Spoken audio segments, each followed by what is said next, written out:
प्रातः स्मरामि खलु तत्सवितुर्वरेण्यं रूपं हि मण्डलमृचोऽथ तनुर्यजूंषि सामानि यस्य किरणाः प्रभवादिहेतुं ब्रह्माहरात्मकमलक्ष्यमचिन्त्य रूपम्। परमेश्वराय नमः। सुप्रभातम, सर्वेभ्यो नमः। प्रिय छात्रों, आपने गत दिनों संप्रज्ञात समाधि और असंप्रज्ञात समाधि के भेदों के विषय में, उनके स्वरूप के विषय में विस्तार से जाना। उपाय प्रत्यय क्या है, भव प्रत्यय क्या है, इसे भी आप समझ चुके हैं। प्रज्ञा की पराकाष्ठा जो होती है उसके विषय में हमने चर्चा की और किस तरह से पूर्ण वैराग्य की दशा में वह कैवल्य का पद प्राप्त होता है, इस पर हमारी गत दिनों चर्चा हुई।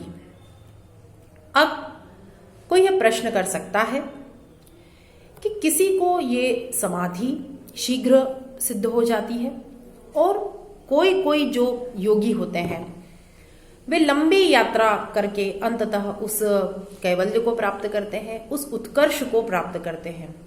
और कई लोगों का बीच बीच में जो है वह मार्ग भ्रष्ट भी हो जाता है। तो ये जो एक काल का भेद है, ये किस लिए है कि सभी को एक समान रूप से एक ही निश्चित समय में समानता से समाधि का फल प्राप्त क्यों नहीं होता। तो इस जिज्ञासा का समाधान करने के लिए पतंजलि अगला सूत्र प्रस्तुत करते हैं। तीव्र संवेगानाम आसन्नः। आसन्नः शब्द का तात्पर्य होता है निकट। तीव्र संवेग, जिनका संवेग तीव्र है, तीव्र स्फूर्ति वाले जो योगी हैं, उनकी समाधि की सिद्धि और उन्हें फलों की प्राप्ति शीघ्र होती है। अब जैसा कि आप अभी तक यह जान ही चुके हैं कि मुनि पतंजलि अत्यंत संक्षेप में अपनी बात कहते हैं और सूत्र का तात्पर्य ही यह है कि जो है वो अल्पाक्षर और असंदिग्ध रूप से एक बहुत विस्तृत विषय को, व्यापक विषय को कम शब्दों में संग्रहित करके एकत्र उपस्थित कर देना। तो पतंजलि ने संक्षेप में यह बात कह दी। और जब हम इस सूत्र में निहित उस गूढ़ अर्थ को यदि जानना चाहते हैं तो फिर हमें या तो व्यास भाष्य के दर्शन करना होते हैं, या जो टीकाएं हैं, एक टीकाओं की जो लंबी परंपरा है जिसके विषय में हमने आरंभिक कक्षाओं में भी चर्चा की थी, उन तत्व वैशारदी, योग वार्तिक इत्यादि जो व्याख्यान और टीकाएं हैं, उनसे हमें इस विशिष्ट अर्थ को जानना होता है। तो जब व्यास भाष्य की ओर हम दृष्टिपात करते हैं तो वहां देखते हैं कि व्यास मुनि कह रहे हैं, ते खलु नवयोगिनो मृदु मध्य अधिमात्रोपाया भवन्ति। अर्थात 3 प्रकार के उन्होंने योगियों का पहले भेद किया, फिर उनको 9 प्रकार से विभक्त किया। तो ये 3 प्रकार क्या है? मृदुपाय, मध्योपाय और अधिमात्रोपाय योगी। अब इनके जैसे 9 भेद वो कह रहे हैं, तो ये जो मृदुपाय और मध्योपाय और अधिमात्रोपाय जो योगी हैं, ये भी 3 भेद से 9 प्रकार के होते हैं। और उसमें जो भेदक तत्व है वह है मृदु संवेग, मध्य संवेग और तीव्र संवेग। अर्थात मृदु उपाय योगी के भी सोपान के अनुसार आप देखिए, पहले मृदु, मध्य और अधिमात्र, ऐसे 3 प्रकार के योगी बताए। अब उन मृदुपाय योगी में भी फिर 3 स्तर कर दिए। पहले स्तर पे मृदु संवेग, दूसरे स्तर पर मध्य संवेग, और फिर जो तीसरा उत्कृष्ट स्तर है वह है तीव्र संवेग वाला। तो मृदुपाय योगी में भी ये 3 सोपान बन गए। मध्योपाय योगी की जो दशा है उसमें भी ये 3 सोपान बन गए। और अधिमात्रोपाय जो योगी हैं उनमें भी मृदु स्फूर्ति, मध्य स्फूर्ति और तीव्र स्फूर्ति के भेद से 3 प्रकार हो गए। तो आपने देखा 3, 3 और 3, इस प्रकार 9 प्रकार के ये योगी हुए। अब एक प्रश्न उत्पन्न होना चाहिए, जो सूत्र में कहा तीव्र संवेगानाम, अब ये संवेग एक नया शब्द आया, हम लोक में भी इस शब्द का प्रयोग करते हैं। इसमें टीकाकारों ने विमर्श भी किया है। वाचस्पति मिश्र तो संवेग का अर्थ वैराग्य ही करते हैं, अर्थात जिसके वैराग्य का जो बल है वह अत्यंत तीव्र है, वह तीव्र संवेग हो गया। जिसका मृदु है तो वह मृदु वैराग्य और मध्य वैराग्य, यह बात कह रहे हैं वाचस्पति मिश्र अपनी टीका में। लेकिन विज्ञान भिक्षु संवेग का अर्थ शीघ्रता करते हैं कि जितनी शीघ्रता से आपने इस क्षेत्र में प्रवेश प्राप्त किया और इस मार्ग को जो है इस मार्ग पर चलते हुए उस अंतिम फल को प्राप्त करने के लिए आप जो है वो अर्ह बने, ऐसी संवेग का अर्थ शीघ्रता इन्होंने करके प्रस्तुत किया है। भोजराज ने जो वृत्ति लिखी है उसमें इन्होंने क्रिया का हेतुभूत संस्कार इस तरह का अर्थ किया है संवेग का। और स्वामी विवेकानंद ने भी अपने वेदांत के व्याख्यान में और जब वे योग सूत्रों के व्याख्यान में भी इस तथ्य को कहते हैं तो वहां वे संवेग का अर्थ शक्ति करते हैं। तो अब ऐसे भिन्न भिन्न अर्थ हमें देखने को मिल रहे हैं और जो बौद्ध ग्रंथ है वे भी इसे स्फूर्ति या शक्ति के अर्थ में ही लेते हैं। तो हम इन सभी अर्थों को अगर गहराई से देखते हैं तो तात्पर्य यही है कि उसमें वह जो आंतरिक बल है उस योगी का, वह कितने उत्कर्ष के साथ में, कितनी उसकी उत्कट इच्छा है उस कैवल्य को प्राप्त करने की, उस आधार पर हम इस संवेग शब्द का अर्थ ग्रहण कर सकते हैं। अत्यंत प्रबल, ऐसा हम कह सकते हैं, जो तीव्र संवेग है उसको अत्यंत प्रबल इस अर्थ में हम ग्रहण कर सकते हैं। तो अब जो यहाँ पर पतंजलि इस सूत्र में बात कर रहे हैं वे यह कह रहे हैं कि ऐसे जो तीव्र संवेग वाले योगी होते हैं, तीव्र जिनका वैराग्य है, तीव्र जिनकी उत्कट इच्छा है, तीव्र जिनका बल है, तीव्र जिनकी शक्ति है, जिनकी क्रिया का जो हेतुभूत संस्कार है वह जितना दृढ़ है, जितना तीव्र है, ये सभी अर्थ कोई जो है वह यहाँ पर गलत है ऐसा हम नहीं कह सकते, सभी अर्थ सार्थक ही दिखाई दे रहे हैं। तो इस तरह के जो योगी होते हैं उनका जो समाधि लाभ है और वह जो फल है अर्थात कैवल्य, ये कैसा होता है? आसन्न, आसन्न अर्थात बिल्कुल निकट हो जाता है। तो इस तरह से यह विभाजन इस सूत्र के माध्यम से प्रस्तुत किया गया। ये उपाय निष्ठ योगी हुए 3, मृदुपाय, मध्योपाय और अधिमात्रोपाय। और फिर इनके 3 भेद हुए, मृदु संवेग मृदुपाय योगी, ऐसा कहेंगे आप। मध्य संवेग मृदुपाय योगी, मृदु संवेग मृदुपाय योगी, फिर तीव्र संवेग मृदुपाय योगी। इस तरह से ये 3 भेद हुए, मृदु, मध्य और तीव्र के आधार पर। मध्योपाय में मृदु संवेग मध्योपाय योगी, मध्य संवेग मध्योपाय योगी, तीव्र संवेग मध्योपाय योगी। इस तरह से हो गए तो 6 हो गए। अधिमात्रोपाय योगी में मृदु संवेग अधिमात्रोपाय योगी, मध्य संवेग अधिमात्रोपाय योगी और तीव्र संवेग अधिमात्रोपाय योगी। इतने जो 9 भेद हैं वे भेद इस 21वें सूत्र में कहे गए हैं। अर्थात 21वें सूत्र में जिस योगी की चर्चा हो रही है वह अधिमात्रोपाय योगी की हो रही है, उसके भी इन 3 भेदों की हो रही है, लेकिन उसकी पृष्ठभूमि में ये जो मृदु और मध्य के भी भेद हैं ये विद्यमान है। अब जो आगे का विषय है वह यह है कि यह जो अधिमात्रोपाय योगी होते हैं ये भी, इनका ये संवेग तो तीव्र है ही, किंतु इसमें भी फिर मृदु, मध्य और अधिमात्र के आधार पर पुनः 3 भेद और हो जाते हैं। इस तरह से 12 प्रकार के योगी हो गए। तो जो अगला 22वां सूत्र आ रहा है वह इसी बात को स्पष्ट कर रहा है। तो कैसे भेद हो जाएंगे ये? जो तीव्र संवेग अधिमात्रोपाय योगी हैं उनके भी फिर 3 भेद हुए, मृदु तीव्र संवेग, मध्य तीव्र संवेग और अधिमात्र तीव्र संवेग। मतलब जो हम कहते हैं ना, जैसे कि गति है, तो उस गति में कैसे गणित में विभाजन होता है, तो एक एक दशमलव से वो बढ़ती जाती है ना, एक एक बिंदु से वो बढ़ती जाती है। तो बस वैसा ही समझिए, वो जो प्रबलता है, वो जो दृढ़ता है, वो जो कहना चाहिए शक्ति है, वो इस तीव्र संवेग में भी थोड़े थोड़े अंतर से फिर 3 सोपान में बट जाती है। तो ये जो तीव्र संवेग अधिमात्रोपाय योगी हैं, ये भी फिर 3 प्रकार के हो जाते हैं।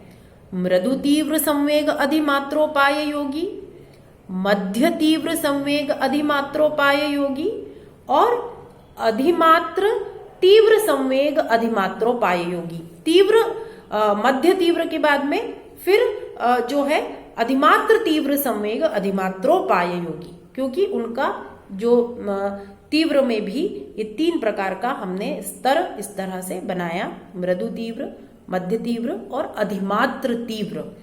तो इस तरह से अब आप समझे कि यह किस तरह से 12 भेद यहां पर हुए हैं। इतनी बात आपको स्पष्ट हुई होगी। वैसे आप श्रवण करके भी इनका लेखन कर सकते हैं, किंतु यदि अधिक कष्ट का अनुभव आप करेंगे तो मैं आपको एक रेखा चित्र प्रेषित कर दूंगी। तो अब हम देखें कि ये जो 22वें सूत्र में बात कही जा रही है उसकी यहाँ पर किस तरह से जो है वह संगति बैठ रही है। तो अगला सूत्र हम देखते हैं, क्या कहा? मृदु मध्य अधिमात्रत्वात् ततोपि विशेषः। अब बात स्पष्ट हो जाएगी कि जो अधिमात्र उपाय तीव्र संवेग वाले योगी हैं उनमें 3 प्रकार से और भी वैशिष्ट्य हो जाता है। वह वैशिष्ट्य क्या है? मृदु, मध्य और अधिमात्र का। तो जो मैंने अभी आपको भेद बताए, मृदु, मध्य और अधिमात्र से 3 प्रकार के आप भेद करेंगे। किसके? अधिमात्रोपाय तीव्र संवेग योगी के। अब भी जो सर्वोत्कृष्ट स्थिति पर विराजित था, उस स्थिति में भी 3 भेद करके यहां पर प्रस्तुत कर दिए गए हैं। अब इसे हम थोड़ा और विस्तार से समझते हैं कि जो ये अधिमात्रोपाय तीव्र संवेग योगी है, इसमें जो 3 भेद हुए, अर्थात मृदु तीव्र संवेग अधिमात्रोपाय, मध्य तीव्र संवेग अधिमात्रोपाय और अधिमात्र तीव्र संवेग अधिमात्रोपाय। अच्छे से इनका नाम आप स्मरण कर लें, किंतु यदि आपको बात स्पष्ट हो गई है तो स्मरण करने की आवश्यकता नहीं है। केवल मृदु, मध्य और तीव्र के आधार पर इनका भेद कहना है। और जैसा मैंने आपको कहा कि विज्ञान में जैसे होता है, हम गति का मापन करते हैं तो कितने उसमें छोटे छोटे बिंदु में मापन किया जाता है। वो उपग्रह जब भेजे जाते हैं तो देखिए वो जो नैनो सेकेंड्स में भी बहुत बड़ा काम हो जाता है। तो इसी तरह से यहाँ पर थोड़े थोड़े उस प्रबलता के भेद से ये 12 भेद हमारे सम्मुख उपस्थित हो गए हैं।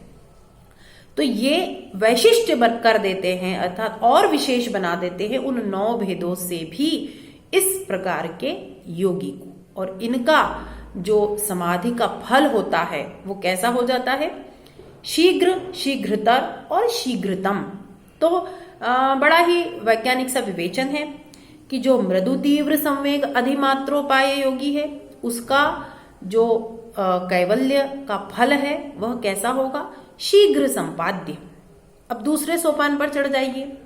मध्य तीव्र संवेग अधिमात्रोपाय जो योगी है उसका जो कैवल्य का फल है वह कैसा होगा? शीघ्रतर संपाद्य। शीघ्र, शीघ्रतर और अंतिम शीघ्रतम।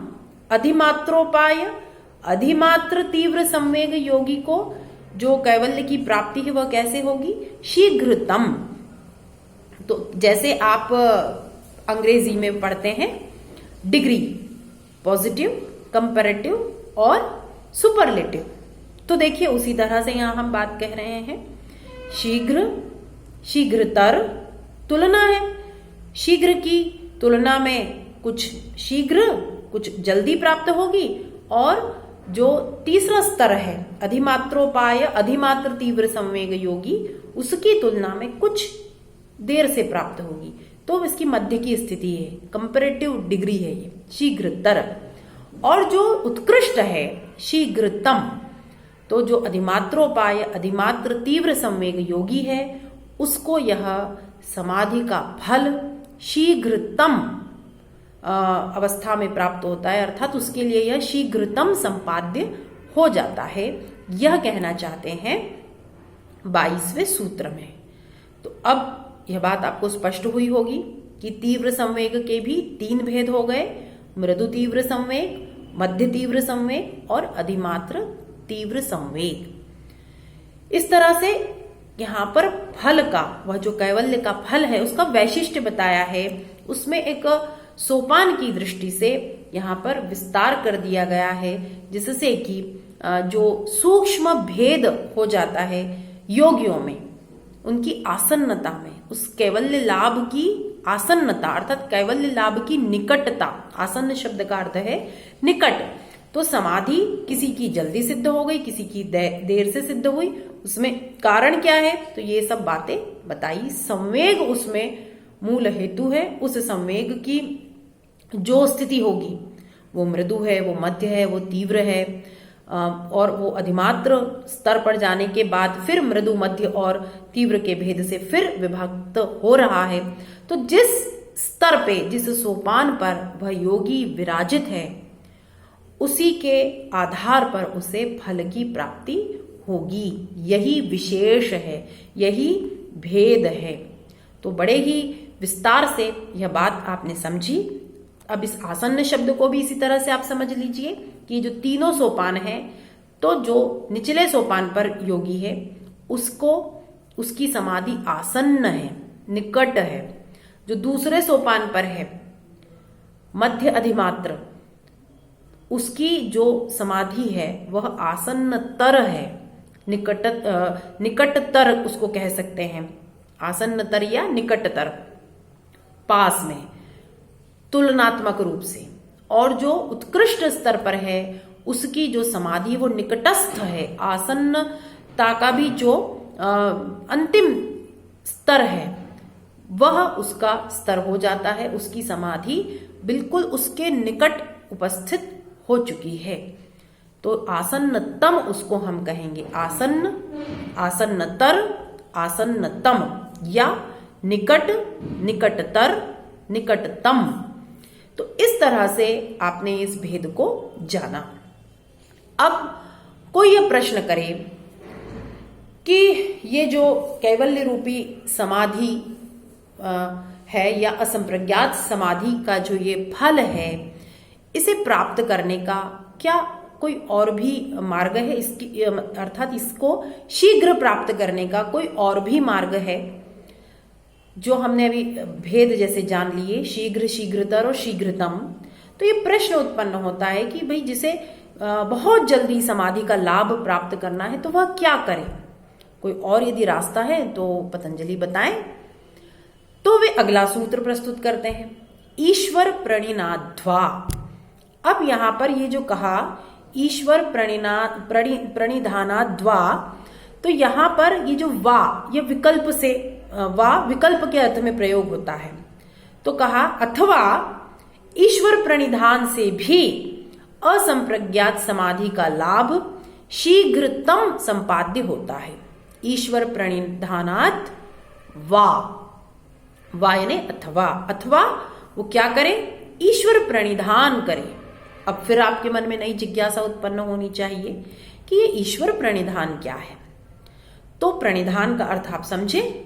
प्रणिधान अर्थात भक्ति विशेष, जो विशिष्ट भक्ति के द्वारा अभिमुखीकृत ईश्वर है, प्रसन्न किया हुआ ईश्वर है, वह उस योगी को अनुग्रहित कर देता है, उस पर कृपा कर देता है। संकल्प मात्र से वो संकल्प करता है कि यह योगी विशिष्ट रूप से मेरी भक्ति कर रहा है, इसीलिए मैं इसे समाधि का लाभ देने के लिए संकल्पित हूं, उसे कैवल्य पद प्रदान करता हूं। इस तरह से कृपा उस योगी को प्राप्त होती है और असंप्रज्ञात समाधि का जो लाभ है वो शीघ्रतम रूप से प्राप्त हो जाता है, अर्थात उसका यह फल शीघ्रतम संपाद्य हो जाता है। तो शब्द का अर्थ आप समझे, ईश्वर प्रणिधान। ईश्वर प्रणिधान क्या है? प्रणिधान का व्याकरण की दृष्टि से अर्थ समझ लें तो प्रकर्षेण निधीयते, प्रकर्षेण निधीयते मनः, भक्ति विशेष, विशिष्ट उपासना।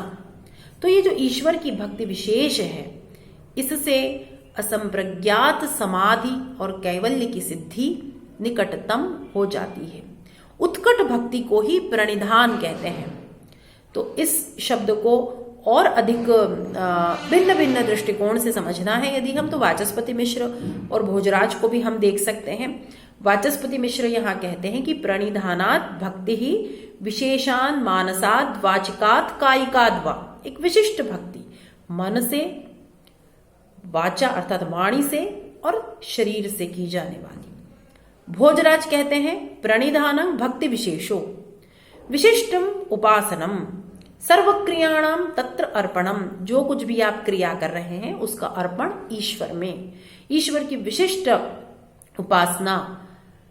विषय सुखादिकम फलम अनिच्छन सर्वाहा क्रियाहा तस्मिन् परम गुरौ अर्पयति तत्प्रणिधानम। यह परिभाषा अधिक व्यापक है और अधिक स्पष्ट है कि सभी क्रियाओं का अर्पण करना, सुख दुख इत्यादि किसी भी फल की इच्छा न करते हुए सभी क्रियाओं को उस परम गुरु में अर्पण कर देना ही प्रणिधान है। तो यह ईश्वर प्रणिधान का एक स्पष्ट अर्थ आपको ज्ञात हुआ, ऐसा मैं समझती हूँ। और भाष्यकार यह भी कहते हैं कि ऐसा जो आवर्जित ईश्वर है,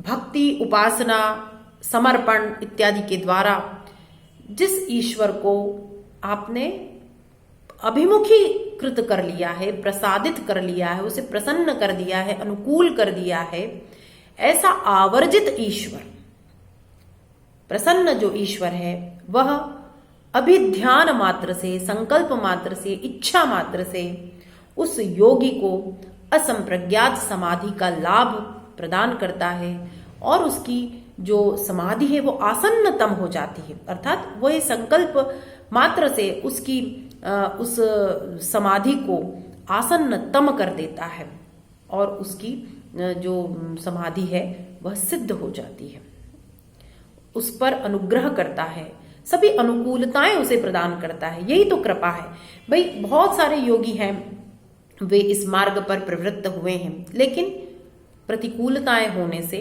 उनका यह जो आसन्न फल है यह भी विलंबित हो जाता है, उनसे दूर हो जाता है। तो इस तरह से कैवल्य की सिद्धि निकटतम होने में, आसन्नतम होने में, शीघ्रतम संपाद्य होने में यह ईश्वर प्रणिधान एक विशेष हेतु के रूप में पतंजलि यहाँ प्रस्तुत करते हैं। तो बहुत ही सुंदर व्याख्यान पतंजलि ने अपने सूत्रों के माध्यम से किया है और व्यास भाष्य और जितनी भी टीकाएं हैं उनको देखने से इन संक्षिप्त सूत्रों का जो गूढ़ार्थ और जो निहितार्थ हमारे सम्मुख उपस्थित होता है वह अद्भुत है। तो मैं ऐसी आशा करती हूँ कि आप लोग विस्तार से इन सूत्रों को जानने के लिए अवश्य ही आप भी दृढ़ संकल्पित होंगे।